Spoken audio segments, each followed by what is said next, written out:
Hi hello అండి, అందరికీ good morning. మన పూజ అయిపోయింది. మన శివయ్యని చూసేయండి. ఇదిగోండి, ఈరోజు నిన్న తులసమ్మని పెట్టాం కదా, పూజ స్టార్ట్ చేసామన్నమాట. ఈరోజు మీకు ఒక ఎగ్ బాయిలర్ గురించి చెప్తున్నాను.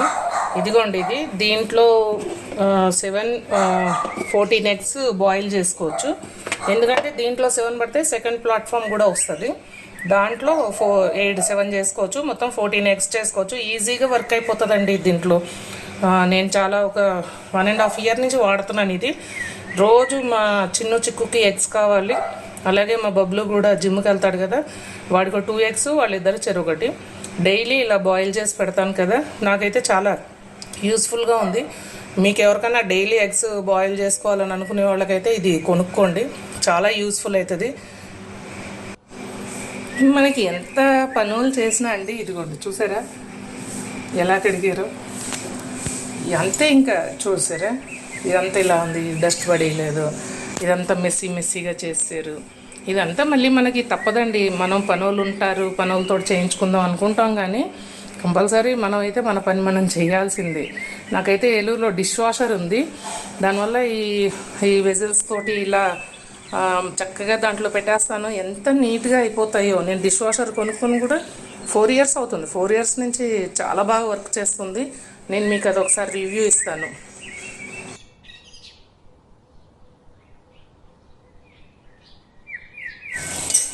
ఈరోజు తోటకూర ఫ్రై చేస్తున్నాను అండి. జనరల్గా తోటకూర అంటే పిల్లలు ఇష్టపడరు కదా, బట్ కొంచెం ఇట్లా ఫ్రై చేసుకుంటే చాలా బాగుంటుంది. దీంట్లో పచ్చి కొబ్బరి వేసుకొని చేసుకుంటే చాలా బాగుంటుంది. పిల్లలు కూడా ఇష్టంగా తింటారు. ఒకసారి అయితే ట్రై చేయండి. ఇలా సింపుల్గా ఉల్లిపాయలు కట్ చేసేసి తాలింపు గింజలన్నీ వేసేసి కొంచెం ఎల్లుల్లిపాయలు ఎక్కువ వేసుకోండి. ఎల్లుల్లిపాయలు ఒలిచేసి వేసుకుంటే చాలా బాగుంటాయి. ఎల్లుల్లిపాయలు, ఎండుమిర్చి, జీలకర్ర, శనగపప్పు, మినపప్పు, ఆవాలు అన్నీ కలిపి వేసేసుకొని మంచిగా వేపేసుకొని ఉప్పు పసుపు వేసి ఉల్లిపాయలు వేపేసుకొని తర్వాత తోటకూర శుభ్రంగా కడిగి పెట్టుకున్న తోటకూర వేసేయండి. ఇలా కొంచెం ముందైతే హైలో పెట్టుకోండి, ఎందుకంటే కొంచెం ఉప్పు వేస్తాం కదా స్టార్టింగ్లో, అది వాటర్ వచ్చేస్తుంది. ఆ వాటర్కి ఆ తోటకూర మగ్గిపోతుంది. తర్వాత సిమ్లో పెట్టుకొని ఫ్రై చేసుకోండి. చివరిలో కొబ్బరి జల్లు. కిచెన్ టిప్ ఏంటంటే, ఇట్లా మీరు ఎప్పుడైనా బిర్యానీలు కానీ అంత తెచ్చుకోవడానికి ఇలా బాక్సులు ఉంటాయి కదా, అవి పడేయకుండా ఒకటి ఎప్పుడు ఇక్కడ పెట్టుకోండి. సింక్ దగ్గర పెట్టుకుంటే ఏమవుతుందంటే, చెత్త తిన్నప్పుడు ప్లేట్లో చెత్త, లేకపోతే మనం అంట్లు తోమినప్పుడు చెత్త, ఇవన్నీ కూడా దీంట్లో వేసేసుకొని ఒకేసారి పడేసుకోవచ్చు.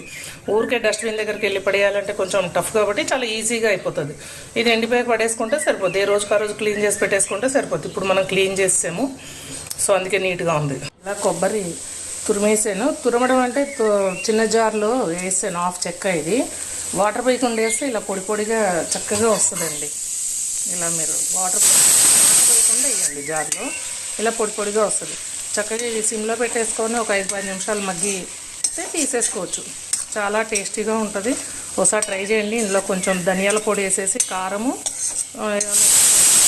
వేసేసుకుంటే సరిపోతుంది. మనకి రెడీ అయిపోతుంది కర్రీ. ఇంకొక 5 minutesలో రెడీ అయిపోతుంది. కానీ అన్నం కూడా కుక్కర్లో పెట్టాను. మా వాడికి బాక్స్ పెట్టాలి, నేను కూడా బయటికి వెళ్ళాలి. అందువల్ల తొందరగానే చేసేస్తాను. మార్నింగ్ టిఫిన్ అయిపోగానే బాక్స్ అన్నీ పెట్టేస్తాను. ఇంకా ఈరోజు గోధుమ రవ్వ ఉప్మా అయితే చేశాను. నేను తీపి మాగాయ పెట్టానండి ఈ ఇయర్. ఇది పెట్టి 1 month అవుతుంది. పెట్టిన స్టార్టింగ్లో అయితే అంత టేస్ట్ లేదు. అంటే ఇది మొత్తం ఎక్కువ విజయనగరం అటు సైడే దొరుకుద్ది కదా, సో అక్కడ తెచ్చుకుంటాం మేము. ఇది పెరుగన్నంలో నంచుకోవడానికి చాలా బాగుంటుంది, తీగా పుల్లగా కారంగా. సో ఇప్పుడైతే 1 month అయింది, చాలా బాగుంటుంది. ఇలా ఉప్మాలోకి వాటిలోకి చాలా టేస్టీగా ఉంటుంది. నేను ఫస్ట్ టైమే పెట్టాను, బాగుంది అనుకుంటే మళ్ళీ కొంచెం కాయలు పెడదాం. ఇది ఎప్పుడైనా పెట్టుకోవచ్చండి మనం. ఇదిగోండి మన దొండ ఎంత బాగా పాకిందో. వర్షాలు కూడా పడ్డాయి కదా, చాలా పెద్ద పెద్ద ఆకులతోటి బాగా వచ్చినాయండి. ఇది కింద నుంచి ఉంటుంది, కింద నేలలో ఉంటుంది. ఇదిగోండి, ఇవాళ దాలియా విత్తనాలు తెప్పించాను ఆన్లైన్లో, ఇవి వేస్తున్నాను. నిన్న వేసాను వంకాయ నాట్లు, ఇలా ఉన్నాయి. ఏంటో మరి సెట్ అవుతాయో లేదో చూడాలి.